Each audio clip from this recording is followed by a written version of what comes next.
Monsieur le Premier ministre, bonjour. Bonjour. Vous avez une expérience unique. Vous avez réussi une réforme sociale dont tout le monde se souvient en 2003. Et moi, j'ai juste une question à vous poser. Aujourd'hui, si vous étiez aux affaires, quelle réforme sociale auriez-vous pris ? Eh bien, cette réforme, je l'appellerais la réforme des 4 quarts. Je pense que notre problème majeur, ce sont les bas salaires, ceux qui travaillent et qui ne sont pas rémunérés pour leur travail. Bon, je crois qu'on parlait tout à l'heure du chômage. Il faut faire en sorte que les gens ne soient pas assistés. Il faut aider les gens à retrouver un emploi, il faut aider les gens à se former. Mais il faut surtout aider les gens à gagner de l'argent par le travail. Or, souvent, le travail ne rémunère pas comme il le faudrait. Donc, il faut partager mieux la valeur. Et moi, je trouve que la valeur, elle se partage en 4 quarts. Il y a naturellement la part de l'entreprise qui a de l'avenir et qui doit construire son investissement. Et ça, je pense qu'elle a besoin d'un quart des revenus. Un quart des revenus pour l'investissement, pour la recherche, pour l'avenir de l'entreprise. Un quart des revenus pour le capital qui a été investi. Pour les actionnaires, c'est normal que les actionnaires puissent avoir une rémunération, sinon ils n'investiraient pas. Et donc, il faut un quart pour les actionnaires.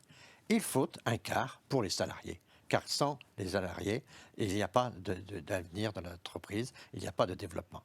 Et naturellement, il faut un quart pour l'État, parce que les entreprises doivent payer des impôts. Donc dans le revenu d'une entreprise, dans la capacité qu'a une entreprise à créer de la richesse, il faut une juste répartition.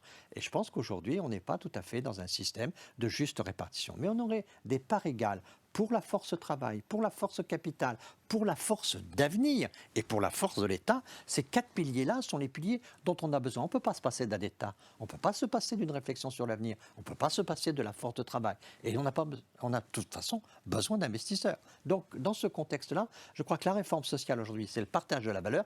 Il y a eu des efforts qui ont été faits, mais ils n'ont pas été faits suffisamment de manière claire et évidente. Pour donner ce que les gens attendent, c'est l'idée de justice. Et la justice, c'est qu'on puisse rémunérer, par exemple, le travail comme on rémunère le capital. C'est qu'on est dans ce contexte-là, en laissant la place à l'avenir de l'entreprise. Parce que naturellement, il ne suffit pas de partager aujourd'hui toutes les choses et pas penser à l'avenir de l'entreprise. Donc il faut pouvoir investir dans l'entreprise et choisir les voies d'avenir de l'entreprise.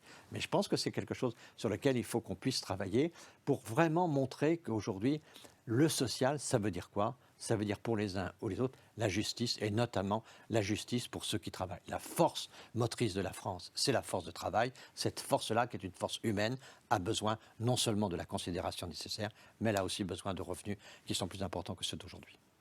Merci infiniment. Donc on va retenir une réforme sociale sur la répartition égale et juste. Absolument. Et 4 quarts.